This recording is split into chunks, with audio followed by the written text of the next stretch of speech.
कहानियों की तरह कराची में भी जराइम की वारदातों में रोज बरोज इजाफा होता जा रहा है। यहाँ की पुलिस ने एक ऐसे मुलजिम को गिरफ्तार किया है जो सुपारी लेकर लोगों को कत्ल करता था।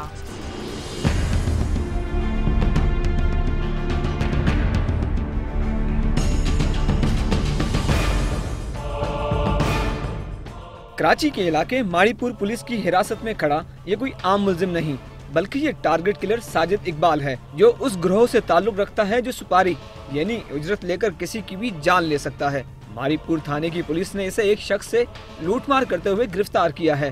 पुलिस के मुताबिक मुलजिम अपने सगे भाई शाहिद इकबाल के साथ डकैती की वारदात में मसरूफ था कि पुलिस ने मुकाबले के बाद इसे गिरफ्तार कर लिया, जबकि मुलजिम के कब्जे से छीने हुए मोबाइल फोन और असलहा भी बरामद हुआ है। ये मुलजिम अपना ईदी कब्रिस्तान रोड है हमारी जुडिक्शन में, यहाँ से ये कोई मोटरसाइकिल सवार था, उसको वो जा रहा था रकम लेके 50,000 रुपये। तो ये दो बंदे थे, इसका एक भाई है शाहिद इकबाल और दूसरा ये खुद। इन्होंने जो है वो ईदी कब्रिस्तान मोड़ पे रोड के ऊपर उसको रोका। रोकने के बाद जो है वो जैसे रोका तो पिस्टल से इन्होंने उन पर एम कर लिया। 50,000 रुपये इसके निकाल लिए। जो इसका दोस्त था भाई था शाहिद इकबाल, तो उसने वो रकम जो है वो अपनी जेब में डाली। इसी में हम पुलिस भी पीछे से आ रही थी। पुलिस ने जो है वहाँ पे इसने शोर मचाया, मुदई गुलफराज ने शोर मचाया, तो वहाँ से फिर फायरिंग शुरू कर दी। इन्होंने भी जवाबी फायरिंग की, तो वो तो भाग गया शाहिद, ये पकड़ा गया। इसके कब्ज़े से फिर 2 अपना मोबाइल फ़ोन बरामद हुए। CPLC जो ब्लॉक हैं और रेडी थाने की वहाँ उनकी कंप्लेन दर्ज है, उनसे भी रब्ता किया जा रहा है। मज़ीद एक पिस्टल बरामद हुआ और 4 उसके राउंड मिले। तफ्तीश के दौरान मुलजिम साजिद इकबाल ने बताया कि उसके साथी इमरान और महमूद अंडरवर्ल्ड से ताल्लुक रखते हैं, जिनमें से महमूद अब साउथ अफ्रीका फरार हो चुका है। मुलजिम के मुताबिक उसका साथी महमूद कत्ल की सुपारी लेता था और वो गुज़िश्ता 7 सालों से शहर में लूट मार की वारदातें कर रहा है। तफ्तीश के दौरान मुलजिम ने बताया कि वो गाड़ियों में सवार फैमिलीज को यरगमाल बनाने के बाद कटर से उनकी चूड़ियां काट लेता था। मुलजिम साजिद इकबाल ने शहर के मुख्तलिफ इलाकों में स्ट्रीट क्राइम और लूट मार की 170 से ज्यादा वारदातों का एतराफ़ किया है। सर महमूद था और एक लड़का था इरफान था, एक लड़का नाम था हाजी था। ये लोग सर करते थे काम। मेरा कोई इन्वॉल्वमेंट नहीं थी, मेरा सिर्फ उससे दोस्ती थी, चरस पीने की हद तक। कितने अरसे तक वारदातें करते रहे? कितना पीरियड? सही 2004 में चल रहा था। टोटल कितनी होंगी वारदातें तकरीबन? सर इसका मुझे इल्म नहीं है। 160 170 बन रही है बेटा। हाँ, डकैती की वारदातें इतनी हैं। क्या करते थे? चूड़ियाँ क्या काटते थे? कैसे काटते थे? चूड़ियाँ काटते सर। कैसे? सर वो कटर से या हाथ से निकाल ली। पिस्टल किसके पास होता था? आसिफ के पास सर। और तेरे पास भी तो होता था जब रोकता था तू? अभी बोला तूने SP साहब के सामने। हाँ बोलो जी मेरे पास भी होता था। हाँ, तो कैसे रोकते थे आगे से रक्षा? वह ऐसे रक्षा लगाते थे कि भाई रुक जा, रुकते थे रक्षे वाले को। फिर बस वो दूसरा लड़का उतर के वो पिस्टल दिखा के वो चीज़ें सामान उतार लेता था। सर यही न्यू कराची, लालू खेत, इस तरह नाजाबाद, इस जगह पे वारदातें करते थे। कश्मीर रोड, हैदरी, इस तरह। ये क्यों बोल रहे हैं आप बताओ? जी ये न्यू कराची, नाजाबाद, लालू खेत, हैदरी, इस तरह हम लोग आगे जाना वारदातें करते थे। पुलिस का कहना है कि मुलजिम से उसकी बताई हुई तमाम वारदातों और 5 अफराद के कत्ल की तहकीकात की जा रही हैं, जबकि इसके कई साथी बैरून मुल्क फरार हो चुके हैं और चंद मुलजमान ने कराची में अपने खुफिया ठिकाने बना रखे हैं, जिनकी तलाश में छापे मारे जा रहे हैं।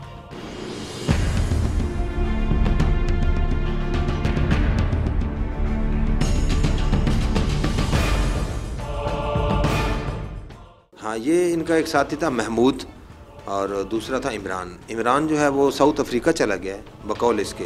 अभी तक हम तफ्तीश कर रहे हैं। और दूसरा जो अपना महमूद है वो गुलशन इकबाल का 13D का रिहायशी है, उसके लिए भी छापे मारे जाएंगे रात को इंशाल्लाह। शहर में कानून नाफिज करने वाले इदारों की पै दर पे कार्रवाइयों के बाद मुलजिमान शहर और मुल्क छोड़कर भागने पर मजबूर हैं।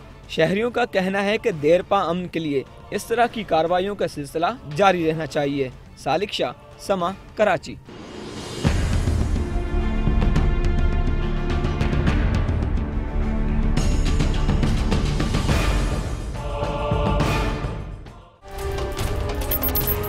जमीन जायदाद के मामलात पर होने वाले झगड़ों में भाई भाई का गला काटने से भी दरेक नहीं करता।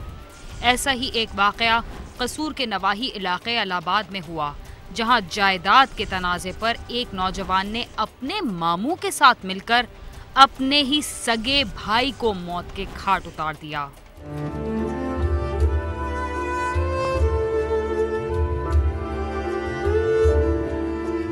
थाना इलाहाबाद के नवाही गांव कोट अब्दुल्ला के रहायशी जिम्मेदार अब्दुल्ला खान ने 2 शादियां की।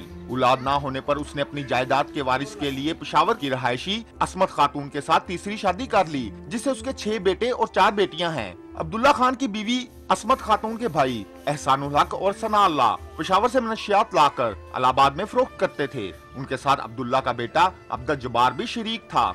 अब्दुल्ला के साले अपने बहनोई की 7.5 एकड़ जमीन हथियाना चाहते थे और उसे मजबूर करते थे कि वो जायदाद बीवी बच्चों के नाम कर दे, मगर अब्दुल्ला ने इनकार कर दिया कि वो अपने जीते जी जायदाद किसी के नाम नहीं करेगा, जिसका उसके सालों और बेटे अब्दुल जुबार को शदीद रंज था।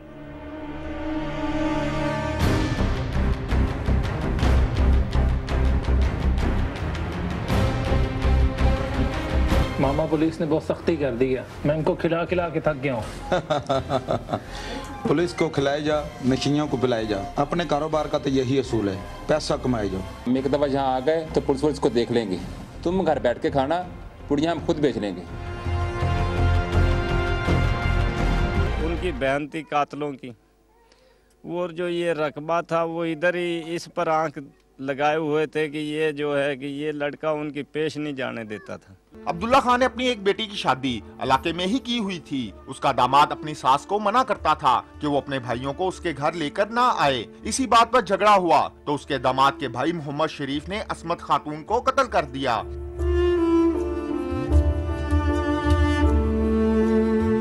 तुम्हारी माँ उन्हें लेके आती है, वो लोग अच्छे नहीं है, इससे हमारी भी बदनामी होती है।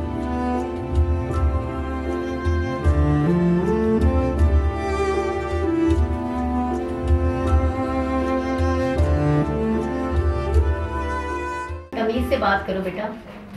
बुढ़िया तुम्हें कितनी बार समझाया, सारे खानदान में हमारी थू थू हो रही है।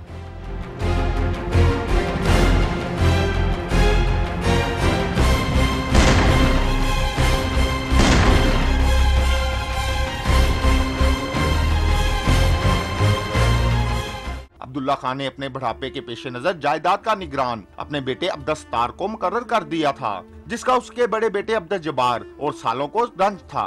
चंद रोज कबल अब्दुल सत्तार सुबह 6 बजे के करीब दूध इकट्ठा करने के लिए मोटरसाइकिल पर करीबी गांव सोडीवाल जा रहा था कि रास्ते में कार में बैठे हुए मुलजमों एहसानुल हक, सनाउल्लाह और उसके भाई अब्दुल जब्बार ने उस पर फायरिंग कर दी, जिससे अब्दुल सत्तार शदीद जख्मी हो गया और मौके पर ही जख्मों की ताब न लाते हुए दम तोड़ गया।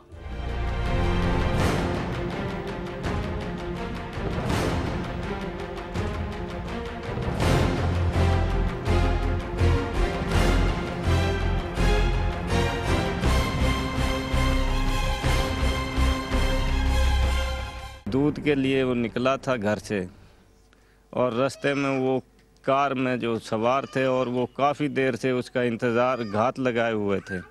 अब जो ही इधर आया और उसको हम कत्ल कर दें, वो इधर से निकला, पीछे से जो कार मोटरसाइकिल के साथ लगाई और उन्होंने काफ़ी फायरिंग, अंधाधुंध फायरिंग की और आखिर उसके जो सिर में गोलियां लगीं, बाजू पर लगीं, कंधे पर लगीं, जिनकी वजह से वो बर्दाश्त जानवर ना हो सका और फौत हो गया। दूध का काम करता था भाई मेरा, छोटा मुझसे, और दूध लेने के लिए जा रहा था।